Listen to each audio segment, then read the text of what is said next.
yang menceritakan tentang kejadian atau salah satu mukjizat Nabi kita Muhammad alaihi salatu wasalam. Subhanalladzi asra bi 'abdihi lailan minal masjidil haram ilal masjidil aqsa alladzi barakna. Ya. Nah, yang ingin saya uraikan kalimat barokahnya. Ya. Kalimat barokahnya. Kalimat barokah ini dari Allah dan milik Allah, ya. Ini yang perlu kita pahami pertama. Dan semua yang ada dan yang dititipkan atau bahasa zahirnya milik kita, satu yang diharapkan adalah keberkahan, ya. Tajir, banyak duit, nggak diberkahin Allah, ada nikmatnya, ya. Berilmu, alim, tapi ilmunya tidak diberkahi Allah, tidak bermanfaat untuk orang lain, ya. Begitu juga dengan salah satu perkumpulan kita ini namanya barokah. Kenapa? Karena kalimat barokah ini banyak Allah sebutkan di dalam Al-Quran. Karena kalimat itu sendiri darinya dan miliknya. Tugas kita ini adalah untuk menggapai dan mendapatkan itu keberkahan. Kalau udah kita dapat ini keberkahan, wallahi ikhwani, nikmat dunia akhirat. Kalau udah mendapatkan keberkahan orang tua, selamat dunia akhirat. Kalau sudah mendapatkan keberkahan harta, walau kagak ada duit, tetap dia nyaman. Kalau sudah tidak mendapatkan keberkahan umur, selalu dia fungsikan untuk ibadah dan taat kepada Allah. Jadi kalau keberkahan itu sudah didapatkan, nyaman orang itu dunia dan akhirat. Dan keberkahan ini, kalau kita lihat di Al-Quran, salah satunya ayat yang Allah turunkan menceritakan kepada salah satu hambanya, utusannya Nabi Isa, Nabi Isa bin Maryam.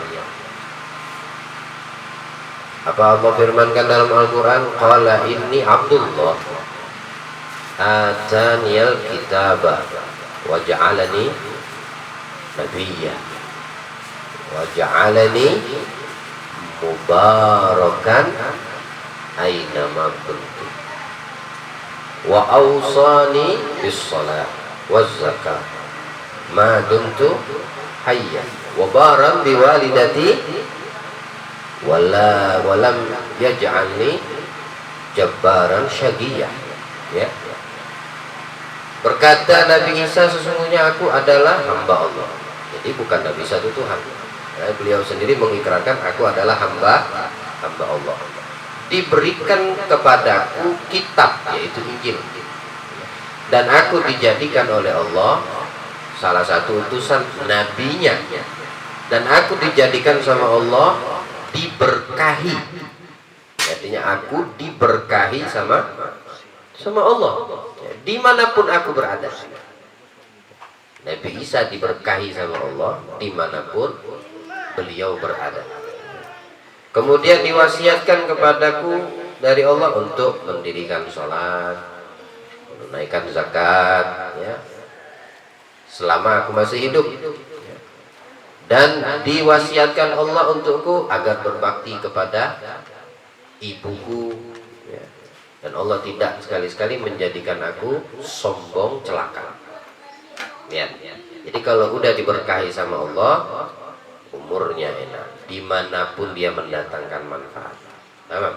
Kemudian ibadahnya diberkahi sama Allah.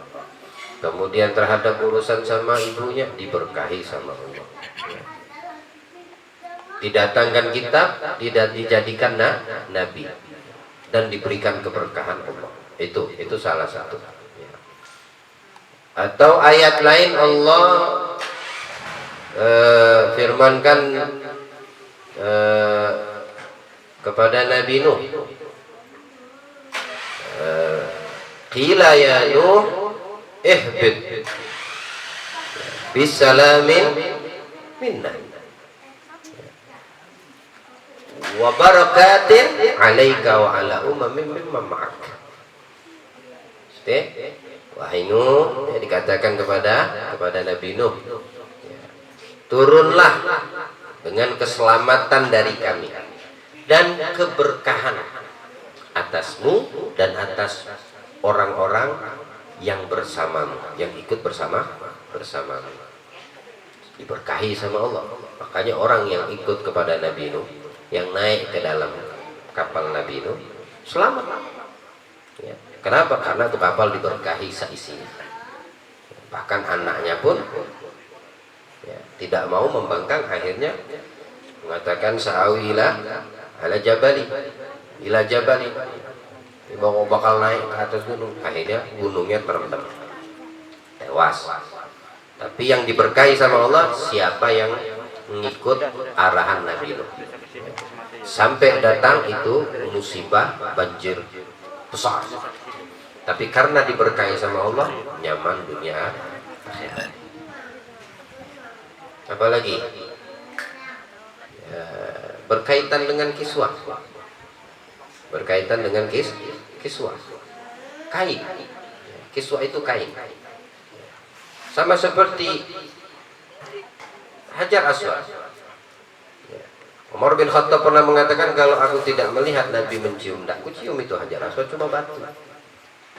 Tapi karena aku lihat itu dicium sama Nabi, itu Hajar Aswad, maka mulialah itu Hajar. Jadi semua yang Allah berikan dalam kehidupan ini tidak ada tidak berkah. Air hujan berkah, buah-buahan berkah. Makanya tempat kadang dijadikan keberkahan, waktu diberkahi sama Allah. Keberkahan waktu seperti perjalanan Isra Mi'raj, ini waktunya yang diberkahi sama Allah. Dibilang Abu Muhammad tadi sebagai riwayat mengatakan baliknya Rasul dari Mi'raj, tempat tidurnya masih aman. Kenapa? Karena waktunya diberkahi sama Allah. Ya. Kemudian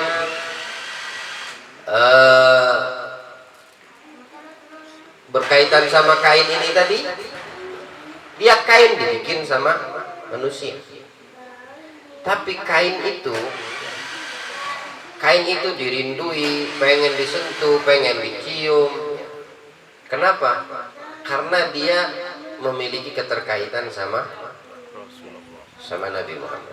Padahal kain, di mana keterkaitannya? Apakah itu kain nempel sama badan dan jasad Nabi? La wallah. Yang tidak menempel sama jasad Nabi aja masih dapat kemuliaan. Itu kain bagian dari penutup makam Nabi kita Muhammad. Tapi itu kain, kalau posisi yang didapatkan, yang kita cium barusan itu kain posisinya di atas, potongan yang di atas, maka itu kain bersambung sama yang ke bawah. Yang bawah ini nyentuh ke tanah. Itu di dalam tanah itu sebaik-baik manusia alam itlaq. Sallallahu alaihi wasallam. Yang ada di dalam tanah itu sebaik-baik manusia yang paling dicintai oleh Allah, tidak perlu ada khilaf. Tamam? Karena itu dia menjadi mulia tuh. Berarti dia mendatangkan keberkahan tuh kain. Kainnya itu kan kain. Kaitannya sama Al-Qur'an, diberkahi di urusan kain di mana dalam Al-Qur'an? Ada. Ya. Tidak kita baca kisah Nabi Yusuf? Idhabu bigamisi hada. Idhabu bigamisi hada. Itu Nabi Yusuf ngasih sama saudaranya, bawa ini gamis, kain. Kemana dibawa ini gamis? Idhabu bigamisi hada fa'alquhu ala wajhi abi ya'ti basira. Usapkan di wajah ayah. Nanti yang tadi buta ayahnya bisa melihat. Nabi Yakub itu buta karena nangis dengar Nabi Yusuf anak kesayangannya itu hilang, dibilang dimakan zib, serigala. Ya. Nangis Nabi Yakub. Air mata yang tidak berhenti itu sampai buat beliau itu buta. Ya. Putih matanya. Tapi ternyata Nabi Yusuf tidak tewas. Nabi Yusuf tidak meninggal. Semua itu hikmah daripada permainan atau aturan yang sudah Allah buat untuk Nabi Yusuf tumbuh dewasa dan menjadi seorang pemimpin, bahkan raja, dan diutus menjadi seorang nabi dan rasul Allah Ta'ala. Ini kain yang diberikan gamis tadi sama Nabi Yusuf, dikatakan mufassir, itu kain didatangkan Jibril dari surga. Kain dari surga. Makanya diusapkan ke wajahnya Nabi Yakub, tadi buta langsung bisa melihat. Nah, kain aja ada keberkahannya di dalam Al-Quran disebutin gitu ya. Itu berkaitan sama nabi-nabi yang lain. Ya. Lalu bagaimana kalau itu ada kaitan dengan Nabi kita Muhammad? Ya. Makanya yang dijadikan tujuan utama hadir kita di sini adalah mengambil berkahnya. Ya, ngambil berkahnya. Sebesar apa pandangan dan baik sangka kalian, terutama saat kalian mencium itu kiswah, maka sebesar itu faedah dan manfaat dan keberkahan yang akan kalian dapatkan. Ada orang yang mencium dan menganggap itu cuma kain doang, memang betul kain, tapi tidak pada hakikatnya, tidak pada hakikatnya. Itu kembali kepada husnuzonmu dan seberapa besar tingkatmu, pengagunganmu terhadap yang berkaitan dengan Nabi Muhammad SAW tadi. Ya, kalau ceritakan masalah tabarrukan bi athar sahabat itu kadiyat tatiluna fadla wudu'i sallallahu alaihi wasallam. Sahabat itu kadang-kadang rebut-rebutan untuk ngambil tetesan air wudhu Nabi. Yang kagak dapat ngambil dari basahan sahabat yang tangannya masih basah. Yang nggak dapat ngambil dari yang dapat dari sahabat, yang sahabat dapat dari Nabi. Ya, kalau bicara masalah keberkahan tidak perlu inti khawatirkan. Tapi yang perlu kita garis bawahi ikhwan ya rahimakumullah, apa itu hakikat berkah gitu. Kita ini cium itu kiswah yang menempel di wajah, mata, semua, telinga, hidung, telinga, mulut kita cium ya. Kalau memang ente punya wajah, apa yang ada di wajah kita ini yang menempel dengan kiswah itu tadi diberkahi sama Allah, maka insya Allah detik ini mulai malam ini matamu tidak melakukan maksiat. Amin. Mulutmu tidak lagi melakukan maksiat. Ya. Telingamu tidak mendengarkan maksiat. Yang keluar dari ucapan dari mulutmu ucapan yang baik. Yang kau pandang dan kau lihat mata pandangan yang baik. Yang kau dengar adalah yang baik-baik semua. Kalau memang Allah memberkahi dari kiswah yang sudah menempel di wajah kalian, semoga Allah memberkahi kita insyaallah. Dan Allah berikan daripada perkumpulan yang berkah ini keberkahan untuk kita dan memberikan pemahaman akan makna keberkahan bagi kita, mudah untuk mengamalkan kita sampai akhir hayat kita, seperti Allah mengumpulkan kita pada saat ini, malam ini, dengan salah satu bagian potongan kiswah Nabi. Allah kumpulkan kita langsung dengan Nabi insyaallah fid dunya qabla al-mamat wa fil barzah wa yaumil mahsyar ila yaumil qiyamah bi rahmatika ya arhamar rahimin. Sallallahu alaihi wasallam Muhammadin wa alihi wasallam. Alhamdulillahi rabbil alamin.